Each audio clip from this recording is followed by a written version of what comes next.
नमस्कार, स्वागत है आपका। मेरा नाम है विपिन विभाग। इस वक्त मौजूद हैं नोएडा के अंदर और हमारे साथ हैं प्रोफेसर रमेश यादव, कांग्रेस के वरिष्ठ नेता हैं। स्वागत है साहब। जी बहुत बहुत धन्यवाद चौधरी साहब। प्रोफेसर साहब, जो पहले कांग्रेस की शिकायत थी वो शिकायत अब भी बरकरार है कि लोकसभा में नेता विपक्ष का जो वॉल्यूम है वो डाउन कर दिया गया। अब भी वही बात है। देखो साहब, एक कहावत है बहुत पुरानी, आपने भी सुनी होगी जब आप विद्यार्थी रहे होंगे, कि हमारे यहाँ स्कूल में टीचर बोलते थे ना किसी शरारती बच्चे को देख के कि चोर चोरी से जाए और हेरा फेरी से ना जाए। तो वही हाल इस समय बीजेपी का है।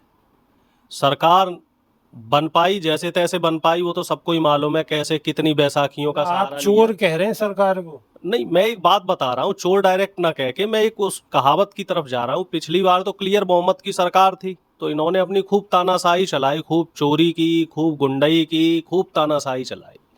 अब इस बार खुल के तो कर नहीं सकते। आपकी पार्टी तो अब भी कह रही है कि अब भी तानाशाही चल रही उसी है। बात पे तो मैं आ रहा हूँ। तो अब ये क्या है कि अब ये चोरी से कर रहे हैं काम, हेरा फेरी करके काम कर रहे हैं। पहले तो ओम बिरला जी इतनी बात कहने पे सांसदों को बाहर भगा दिया करते थे, सांसदों की बात सुनते ही नहीं थे। अब कम से कम इतना तो कह रहे हैं, नहीं साहब मैंने माइक नहीं डाउन किया, वो तो अपने आप हो गया होगा, एक्ट ऑफ गॉड। क्योंकि ओम बिरला जी की पार्टी ऐसी है, उस पार्टी के सर्वे सर्वा जो है वो अवतारी पुरुष है हमारे। तो जब अवतारी पुरुष की पार्टी ऐसी है, तो अवतारी पुरुष में जो बाकी नेता हैं, छोटे मोटे देवी देवता तो वो भी होंगे ही। तो हो सके कि एक्ट ऑफ गॉड से वो अपने आप माइक बंद हो गया हो। और कई लोग तो ऐसे भी मीम बना रहे हैं कि जब इतना संसद बनाने में खर्चा किया, हजारों करोड़ रुपया देश का लगाया, तो मोदी जी कम से कम एक स्पीकर ही ढंग का ले लेते। वही पुराने वो बुफे वाला क्या बोलते हैं, वो बुफर वाला वो स्पीकर ले आए हो, वही फटी आवाज में बोल रहा है वो स्पीकर। कम से कम स्पीकर तो ढंग का रखते। नई संसद है, नया स्पीकर होना चाहिए, कोई तेज तर्रार जो है पुराना मजा हुआ खिलाड़ी होना चाहिए था। मतलब आपका कहना ये है कि जो स्पीकर लगे हुए हैं वहां पे संसद में, जो माइक सिस्टम लगा हुआ नहीं है। नहीं, जो स्पीकर साहब बैठे हुए हैं, अच्छा, जो स्पीकर हमारे साहब। सभापति जी बैठे हुए हैं, बात तो उनको लेके हो रही। मैंने सोचा कहीं ऐसा ना हो दर्शक कंफ्यूज हो जाए, तो एक बार आपसे पूछ लूं दोबारा। मतलब कहते हैं ना, एक मीम बन रहा है कि नई संसद में हजारों करोड़ रुपए लगा दिए, तो कम से कम एक स्पीकर और जो सभापति है वो तो ढंग का ले लेते। कई पुराने पुराने दिग्गज सांसद है बीजेपी में, 8-8 बार के जीते हुए, 7-7 बार के जीते हुए, उनको स्पीकर बना लेते, जिसे बात करने की तमीज होती। उनसे क्या प्रॉब्लम है अगर उन्होंने सबने चुन के बनाया है? नहीं, चुन के किसने बनाया? वो तो मोदी जी ने कह दिया कि साहब वही बनेंगे। राजनाथ जी ने फोन भी किया था इस बात को लेके, खड़गे साहब को फोन किया, राहुल जी को फोन किया कि साहब हमें नए स्पीकर बना रहे हैं साहब, जो है आप अपनी सहमति दो। तो हमने मना कर दिया, साहब हमें ये वाला स्पीकर नहीं चाहिए, क्योंकि फटा है स्पीकर, इसके बूफर फटे हुए हैं, हमें तो नया स्पीकर चाहिए। और डिप्टी स्पीकर हमारा बना दो भाई, एक छोटा सा स्पीकर हमारा भी लगा दो। तो उसके लिए लोग तैयार नहीं हो, फिर कहते हैं साहब हम संविधान को मानते हैं। आखिर आपको ओम बिरला के स्पीकर बनने पे आपको प्रॉब्लम क्या है? दिक्कत प्रॉब्लम ही प्रॉब्लम है, वो आदमी ही डिफेक्टिव है। अब ये बताओ, जिस आदमी को बात करने का सलीका नहीं, मतलब आप लोकसभा अध्यक्ष को आप डिफेक्टिव बता रहे हो? डिफेक्टिव है ही। जो आदमी डिफेक्टिव हो तो उसे डिफेक्टिव नहीं बोलेंगे। अब मोदी जी तानाशाह है तो हैं, वो तो उनकी आदत है। अब मोटा भाई हमारे जो है वो तड़ी पार है तो है, अब मेरे ना कहने से वो बदल थोड़े ही जाएंगे। मोटा भाई 6 महीने तड़ी पार रहे कि नहीं रहे, वो तो बाकायदा रिकॉर्डों में है।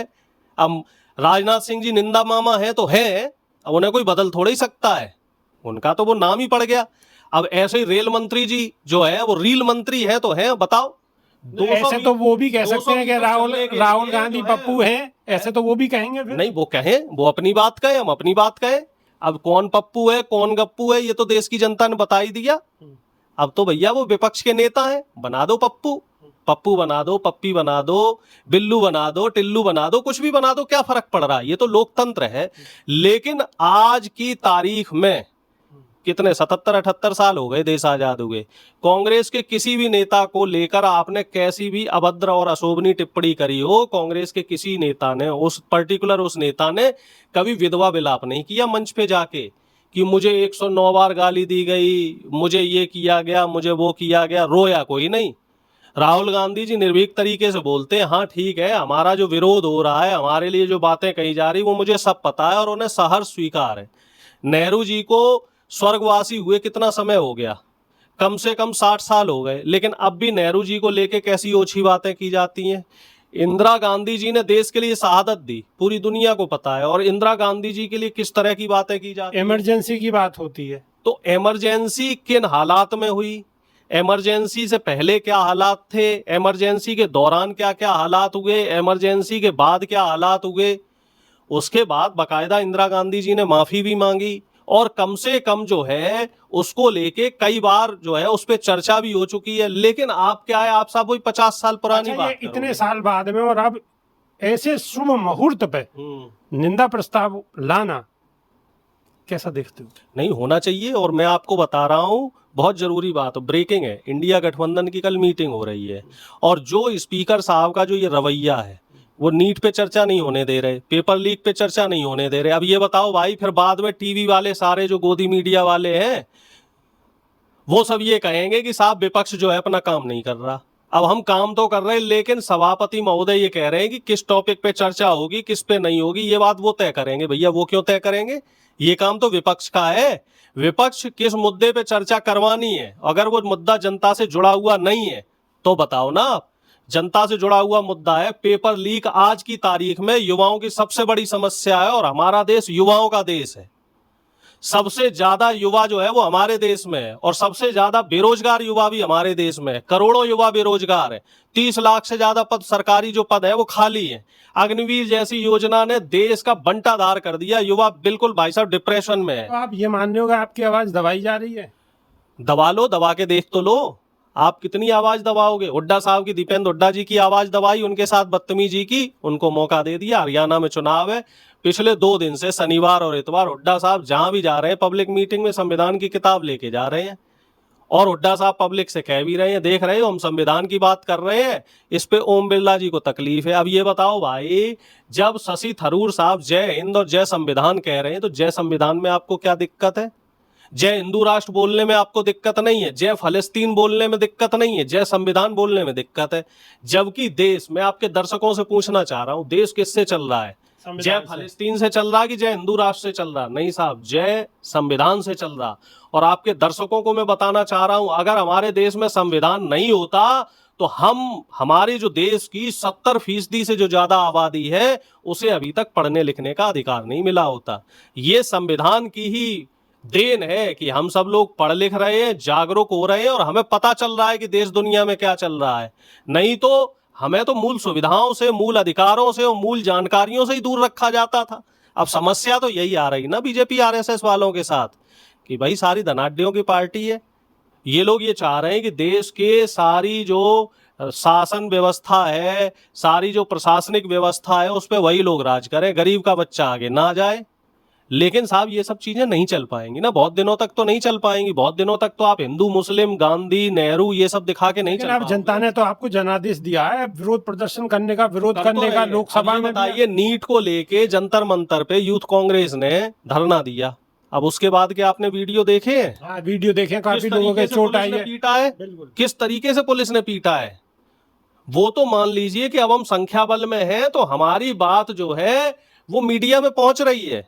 पिछली बार तो मीडिया में बात भी नहीं पहुंचने देते थे ये लोग। अब आप बताओ कि विरोध प्रदर्शन, एक तो जंतर मंतर आप तो जाते रहते हो, आपने देखा होगा कि पहले जंतर मंतर का जो जहां पे प्रोटेस्ट होता है वो दोनों तरफ से खुला था, कोई भी प्रोटेस्ट करे, वो प्रोटेस्ट करने के बाद निकल ले। अब क्या है, दोनों तरफ तो बैरिकेड कर दिए, पूरे तगड़े तगड़े बैरिकेड बना दिए, उसमें भी दोनों साइड जो है बटालियन बैठा दी। एक तो वहां से कोई बाहर नहीं जा सकता, उसमें भी टाइम स्लॉट फिक्स है कि 2 घंटे ही प्रोटेस्ट करोगे, 3 घंटे ही करोगे, और उस 2 घंटे में भी आप प्रोटेस्ट नहीं करने दे रहे हो। भाई आदमी अंदर ही तो प्रोटेस्ट कर रहा है, हम सड़क पे थोड़े ही आए थे। आपने अंदर ही जो है कुटाई शुरू कर दी, तो इसे आप तानाशाही नहीं कहोगे तो क्या कहोगे? और कोई हमने अपने लिए किया था? हमने युवाओं का जो नीट की परीक्षा में पेपर लीक हो रहा है, यूजीसी नेट का पेपर लीक हो रहा है, नीट पीजी का पेपर लीक हो रहा है, यूपी पुलिस का पेपर लीक हो रहा है, और तमाम देश में जो पेपर लीक हो रहे हैं, हम तो उसको लेके धरना दे रहे थे, और आपको उसमें ही आपत्ति है। और पुलिस का खास तौर से मैं आपके चैनल के माध्यम से कहना चाह रहा हूं, जो पुलिस का रवैया है वो बिल्कुल बहुत ही गलत रवैया है। उन्हें ये बात नहीं भूलनी चाहिए कि उस भीड़ में आपके बच्चे भी हैं, उसमें हम आपके बच्चों के अधिकारों के लिए लड़ रहे हैं। तो जो सरकार के जो आप जो है ना, जो इतनी ज़्यादा जो सरकार के अंकुश में आप आए हुए हैं, तो आप लोग अपने जमीर में भी झांक के देखो साहब कि जो शांतिपूर्ण तरीके से प्रदर्शन चल रहा है तो उसको शांतिपूर्ण तरीके से ही रहने दो। विपक्ष को अगर आप सपोर्ट नहीं कर सकते हो तो विपक्ष को दबाने की भी कोशिश मत करो। कम से कम एक संवैधानिक तरीके से जो व्यवस्थाएं चल रही है, आप न्यूट्रल रह के अपना काम कीजिए। अगर कोई कानून व्यवस्था का उल्लंघन करता है तो उस पर कार्रवाई करो। आगे क्या रणनीति रहने वाली है? कल मीटिंग है हमारी, ये बात अधूरी रह गई थी। अब इसमें स्पीकर साहब के स्पीकर ठीक किए जाएंगे। स्पीकर साहब ने अपने स्पीकर पिछले हफ्ते जो है वो सही नहीं बजाए थे। हमें तो उम्मीद थी कि शायद सुधार आ गया होगा। इनकी जो भाषा शैली है उस पर भी चर्चा होगी और आगे किस तरीके से संसद की कार्यवाही होनी है तो उस पर भी इंडिया गठबंधन जो है, कल महत्वपूर्ण बैठक हो रही है राहुल गांधी जी के नेतृत्व में, खड़गे साहब के नेतृत्व में, कि लोकसभा और राज्यसभा की कार्यवाही में क्या क्या चीज़ें होनी है और कैसे कैसे इन लोगों की चूड़ियाँ चढ़ानी है। तो वो सारी बातें होंगी और मैं आप लोगों को आश्वस्त करना चाह रहा हूँ कि इस बार बीजेपी बदमाशी नहीं कर पाएगी। इस बार सरकार की बदमाशी चलने नहीं दी जाएगी। अच्छा, मीडिया की भूमि, जो मीडिया की भूमि है आज, जो मीडिया अपना काम कर रही है, उससे आप कितने सहमत हैं इस दौरान में? देखो साहब, मेरी आपके चैनल के माध्यम से फिर अपील है कि हमें पर्याप्त जगह दी जाए। भाई अगर 50% आप सरकार को दिखा रहे हो तो 50% ही हमें जगह दो। अभी मीडिया की भूमिका सही नहीं लग रही है? 10% पे आए हैं, अभी भी 90% तो सरकार को ही दिखा रहे। भाई कल को सरकार बदल सकती है, 240 सांसदों की सरकार है। आप ये मत मान के चलो कि उनके नंबर 292 हैं, वो 240 ही मान के चलो। वो 50 जो सांसद है एनडीए वाले, वो तो मीडिया को आप सचेत कर रहे हो क्या? नहीं, मीडिया को सचेत नहीं कर रहे, हम तो मीडिया को सलाह दे रहे हैं कि पाप का घड़ा जो है वो कभी भी फूट सकता है। तो आप इस चक्कर में मत रहना कि मोदी जी हमेशा प्रधानमंत्री बने रहेंगे या बीजेपी हमेशा सत्ता में रहेगी, क्योंकि अटल बिहारी वाजपेयी जी कहते थे कि सत्ताएं तो आती जाती रहती हैं। इस सत्ता के चक्कर में अपनी व्यवस्था खराब ना करे मीडिया, क्योंकि आप लोग अगर जरूरत से ज्यादा एक तरफ हो जाओगे तो सोचो जब दूसरी तरफ की सरकार आएगी तो आपका क्या असर होगा। तो कहीं ना कहीं प्रोफेसर साहब एक आगे के लिए मीडिया को सलाह दे रहे हैं, या दूसरा कुछ भी आप सोच सकते हैं, वो आपकी मर्जी है, लेकिन कहीं ना कहीं मीडिया को सचेत करने की कोशिश कर रहे हैं कि बाजी पलट भी सकती है, सरकार है बदल भी सकती है। तो कल स्थिति क्या होगी? अब देखने वाली बात ये होगी कि आखिर कल स्थिति होती क्या है। कल इंडिया गठबंधन की मीटिंग है, बैठक है, और उस बैठक में क्या तय होता है ये भी बड़ा दिलचस्प होगा।